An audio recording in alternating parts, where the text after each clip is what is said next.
Oleh kerana abang bersyukur, abang ahli syurga. Suami dia kata, tadi awak cakap awak akan masuk syurga bersama dengan saya. Awak pula apa sebab? Dia kata Allah Ta'ala berfirman, Salamun alaikum bima sabartum fa ni'ma uqbad dar. Sejahteralah kepada kamu sebab kamu bersabar. Jadi sebaik-baik tempat untuk kamu. Jadi orang sabar masuk syurga. Jadi abang bersyukur, saya sabar. Abang tak handsome, saya sabar je. Saya masuk syurga sebab saya sabar. Abang masuk syurga sebab abang bersyukur. Maknanya bukan zaman sekarang lagi orang orang perempuan ni sabar dengan lelaki yang tak handsome. Maknanya dia boleh sabar. Tetapi kita kena faham, Nabi SAW dia sentiasa bercantik. Bahkan Ibnu Abbas mengatakan, Inni uhibbu an atazayyana limraati kama uhibbu an tatazayyana li. Aku suka berhias untuk isteriku sebagaimana aku suka dia berhias untuk aku. Maknanya balik minta saya pakailah baju. Tak pakai baju, pakai kain pun dah. Jadi tak handsome. Rupanya Ibnu Abbas radhiyallahu taala anhu dalam rumah pun dia pakai handsome, bercantik-cantik untuk isteri. Ini yang diajar oleh Rasulullah SAW, oleh para sahabat, cukup cantik. Jadi balik insya-Allah tuan-tuan, kita tepuk dada anak kita supaya selamat daripada maksiat zina. Ini contoh-contoh doa-doa yang hebat yang ada, yang saya jumpa dalam banyak buah kitab. Antaranya juga yang berlaku karangan kitab Ad-Dumairi. Ad-Dumairi dia sekarang sebuah kitab Hayatul Hayawanil Kubra, ensiklopedia haiwan. Jadi dalam buku dia tu cerita haiwan ni. Salah satu cerita, dia cerita tentang Abu Muhammad Al-Mus'abi, seorang ulama dalam mazhab Syafi'i, yang menulis kitab dalam mazhab Syafi'i. Yang mana Abu Muhammad Al-Mus'abi ini satu hari dia didatangi oleh penjahat-penjahat dan menetak beliau. Tetak tapi tak luka. Tetak tapi tak luka, hebat. Kebal. Jadi kalau orang tanya saya, oh ustaz ajar ilmu kebal lagi ni, saya jawab ilmu kebal tak ada. Ilmu kebal tak ada. Kalau ada ilmu kebal secara khususnya, sudah pasti Nabi menjadi orang yang kebal dalam perang Uhud. Betul tak? Sa'id Ramadan Al-Buti, Syekh Sa'id Ramadan Al-Buti dalam kitab Fiqhus Sirah, ketika menyenaraikan Al-Ibaru wal-Izar dalam kisah peperangan Uhud, dia kata ilmu kebal itu tak ada. Kalau ada, sudah pasti Rasulullah SAW akan kebal. Jadi kalau nak belajar ilmu kebal, saya kata ilmu kebal tak ada. Ilmu doa selamat ada. Cuma cara Allah selamatkan itu terpulang kepada Allah. Ada cara Allah selamatkan, dia orang tetak kita takluk. Itu cara Allah Ta'ala bagi. Ada Allah Ta'ala selamatkan, macam ada seorang pegawai kagat. Dia cerita dalam dalam surat khabar, kisah dia pergi misi menyelamat oleh PBB. Tengah dia sembahyang Zuhur, rokok aja lalu peluru.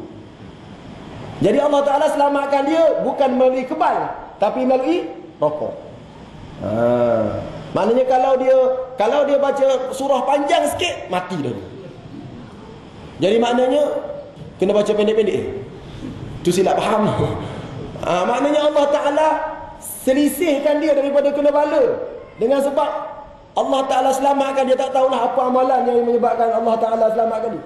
Tapi Abu Muhammad Al-Mus'abi, Allah selamatkan dia daripada luka ditetak.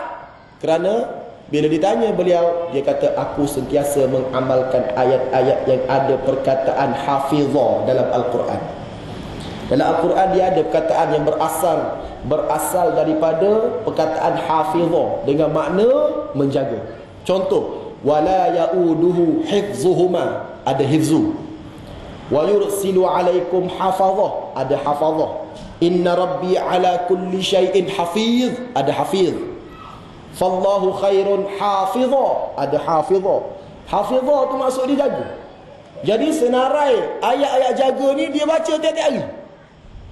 Dia baca wala yauduhu hifdhuhuma wa huwal aliyyul azim wa yursilu alaikum hafazah inna rabbi ala kulli syai'in hafiz wallahu khairul hafizah wa arhamur rahimin lahu muaqibatun min baini yadayhi wa min khalfihi yahfazunahu, ada yahfazu. Jadi bila dia baca tiap-tiap hari tu dengan sebab jaga, ayat jaga, maka alhamdulillah bila ditetap dia tak lupa. Maka dia tanya, ambil mana pada ayat ni? Ayat ni awak jumpa kat mana? Hadis mana? Dia kata satu hari aku berjalan, aku jumpa seekor serigala sedang bergurau dengan kambing. Serigala ni kalau tengok kambing biasa dia terkam. Tapi serigala ni warak macam mana dia tak terkam kambing. Maka aku datang dekat, serigala dia pun lari. Bila serigala lari, aku tengok dekat kambing tu ada satu kertas di leher kambing. Aku ambil kertas tu, aku tengok rupanya kat kertas itu ada ayat-ayat suci Al-Quran Karim yang aku sentiasa baca. Jadi daripada kambing itulah aku belajar ayat. Jadi aku pun amal. Jadi tuan-puan kata, oh kalau gitu boleh pakai tangkal lah. Jawab saya, kalau tuan kambing, tuan-puan pakai. Sebab ulama ni kata, aku tengok ayat tu aku amal. Aku amal. Aku bukan ambil, aku tulis-tulis, aku letak kat leher, aku letak kat tali pinggang, tak. Aku amal. Jadi kalau tuan-puan kata boleh pakai tangkal, kambing boleh. Kalau kita baca. Itu ayat tu menyebabkan selamat dia. Hebat sungguh. Inilah keberkatan ayat-ayat suci Al-Quran Karim. Itu contoh-contoh doa yang saya pilih jumpa dalam kitab-kitab, saya himpunkan. Jadilah 40 kisah. Banyak lagi lah. Itu baru berapa kisah? Baru sikit je. Banyak lagi kisah-kisah keajaiban doa, yang mana kalau tuan-puan nak miliki doa-doa tadi, mungkin tuan-puan apa nama, kalau tuan-puan dah hafal lah, sekali saya ngajar tu hafal. Sebab Imam Syafi'i belaga. Imam Syafi'i ni tuan-puan, punya hebat Imam Syafi'i rahmatullahi alaih. Kalau dia baca kitab, dia kena tutup sebelah kena tutup. Sebab kalau dia tertengok, terus masuk dalam kepala, macam fotostat. Punya ingatan yang kuat. Sama juga Anwar Al-Kashmiri, pengarang kitab Faidul Bari. Dia punya ingatan yang kuat. Anwar Al-Kashmiri ni punya kuat ingatan dia, pengarang kitab Faidul Bari ni. Satu hari dia berkenan dengan sebuah buku yang ada dalam perpustakaan, tapi buku tersebut tidak boleh dikeluarkan dan dia nak sebarkan. Jadi dia pergi kat perpustakaan tersebut, dia minta nak keluarkan, tak boleh. Buku ni hanya untuk rujukan, tak boleh keluar. Okey, tak apa. Dia ambil buku tu, dia duduk, dia baca. Dia baca, siap dia baca, dia balik, dia tulis mula. Dia tulis mula buku tu. Siap dia tulis mula, dia cetak. Terkejut orang perpustakaan tu. Siapa dia keluar cetak tu? Rupanya dia ingat semula. Cerita ni dikisahkan oleh Maulana Asri, seorang ahli hadis yang terkenal di Kelantan, di kampung Demit. Dicerita kehebatan Anwar Al-Kashmiri, orang Kashmir. Kuat ingatan. Kita tuan-puan baca wal asri habis dengan watin. Kuat ingatan kita. Wal asri innal insana lafi khusrin illa alladhina amanu wa amilus solihat falahum ajrun ghairu mamnun. Fama yukadzibuka ba'du biddin. Molek-molek wal asri habis dengan watin. Kuat ingatan kita. Tu nak cerita. Sebab apa? Banyak dosa kita ni. Sebab tu lupa banyak tu. Allahu Akbar. Banyak dosa. Jadi kita haraplah dengan berkat kita cerita-cerita sebegini, tuan-puan boleh miliki buku ini, tuan-puan boleh beli dengan harga RM15 sambil berderma untuk sekolah saya. Dan saya tulis buku ni tuan-puan, saya derma kepada sekolah Ustaz Ghazali. Sebab Ustaz Ghazali di Munduk tu, Thailand, dia pernah panggil saya 2 kali untuk berforum kat sana. Bila saya pergi berforum kat sana, saya rasa cemburu dan dengki sebegini tidak salah. Bila saya tanya, Ustaz, ni duit siapa ni? Pondok Ustaz ni. Dia kata, pondok ni, tanah ni duit orang Johor. Seorang je sedekah RM200,000. Seorang je sedekah RM200,000. Seorang makcik. Satu bangunan tu ada Tuan Haji tu bagi RM78,000, yang ni bagi RM30,000, yang ni bagi ni. Jadi boleh dikatakan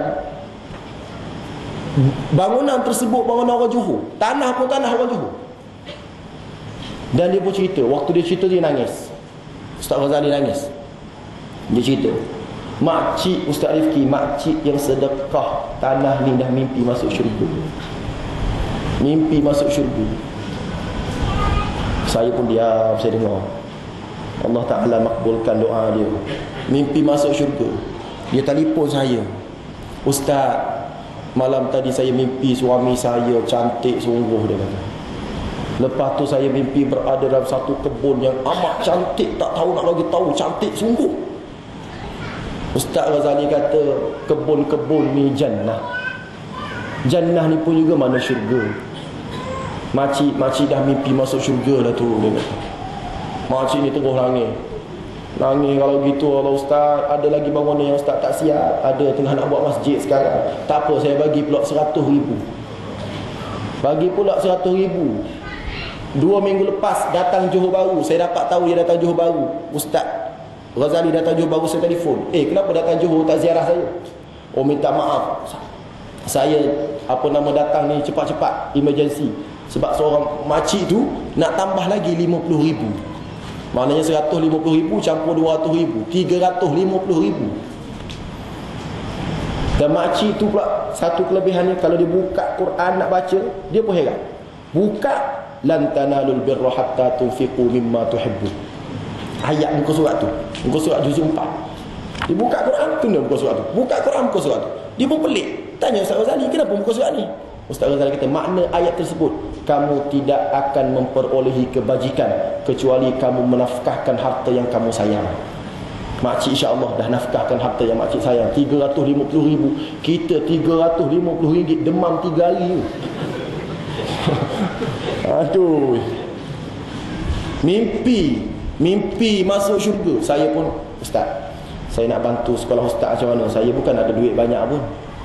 Gini Ustaz, saya ada skrip tulisan saya tengah tulis, tapi tak siap lagi. Saya dah tulis lama dah buku ni, tapi tidak ada satu benda yang mendorong untuk dicetak cepat-cepat. Jadi adalah dorongan, antaranya dorongan Ustaz Ghazali tu. Jadi saya pun siapkan penulisan. Saya kata Ustaz Ghazali, Ustaz, saya akan siapkan buku ni bulan Ramadan ni, kita sama-sama round.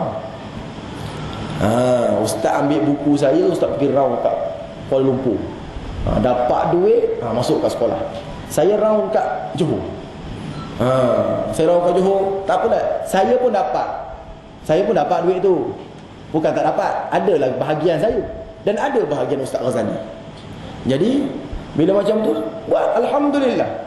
5,000 saya cetak mula 1 Ramadan sampai sekarang tinggal tak sampai 1,500.